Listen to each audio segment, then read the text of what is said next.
Pemukiman atau kota biasanya dibangun di pesisir pantai ataupun di lereng gunung. Tetapi bagaimana jika sebuah kota dibangun di tebing yang tinggi? Sebuah kota yang ada di Spanyol membuktikan bahwa hal di luar nalar itu benar-benar terjadi. Lalu, seperti apa keindahan kota ini? Selamat datang di channel Ilmu Pengetahuan kesayangan kita bersama, yang membahas segala hal di sekitar yang tidak lain dan tidak bukan Ghostopedia.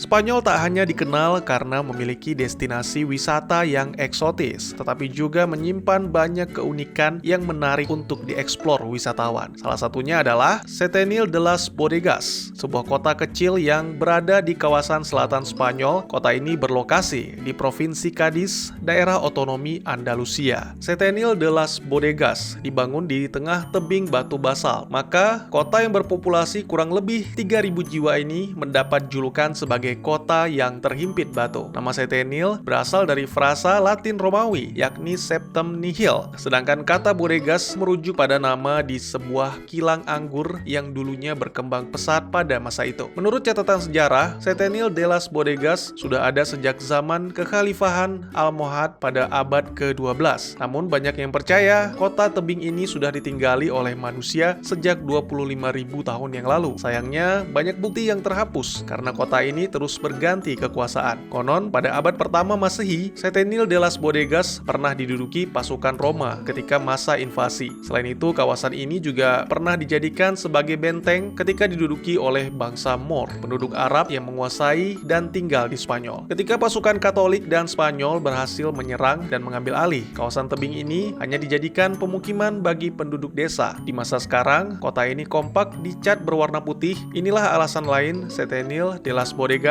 dijuluki sebagai Pueblos Blancos atau kota putih. Rumah-rumah yang terjepit di tengah tebing telah digunakan selama berabad-abad oleh penduduk setempat. Mereka mengadopsi cara tradisional penduduk Arab yang tinggal di bawah tanah atau di dalam gua. Tinggal di gua atau tebing dianggap lebih mudah beradaptasi dengan cuaca, sulit terbakar, tahan gempa, serta mendapat cahaya yang cukup. Kota Setenil de las Bodegas ini juga tergolong unik karena memiliki dua nama jalan, yaitu Sun Street dan Shade Street. Sun Street adalah jalan di area terluar kota yang memperlihatkan pemandangan di luar tebing. Alasan klasik mengapa diberi nama Sun Street karena jalan ini masih terkena cahaya matahari. Sebaliknya, Shade Street, kawasan jalan ini berada di dalam kota dan kebanyakan tidak mendapat sinar matahari. Selain memberikan pengalaman wisata yang unik, Setenil de las Bodegas juga menyajikan berbagai hidangan terkenalnya, seperti olahan daging yang disebut chorizo, cerdo, minyak zaitun, dan anggur Andalusia. Oke, sekian dulu penjelasan kali ini. Seperti biasa, kritik, saran, dan request pembahasan langsung drop di kolom komentar. Saya Gusto, tetap semangat, tetap bersyukur setiap hari. Dadah!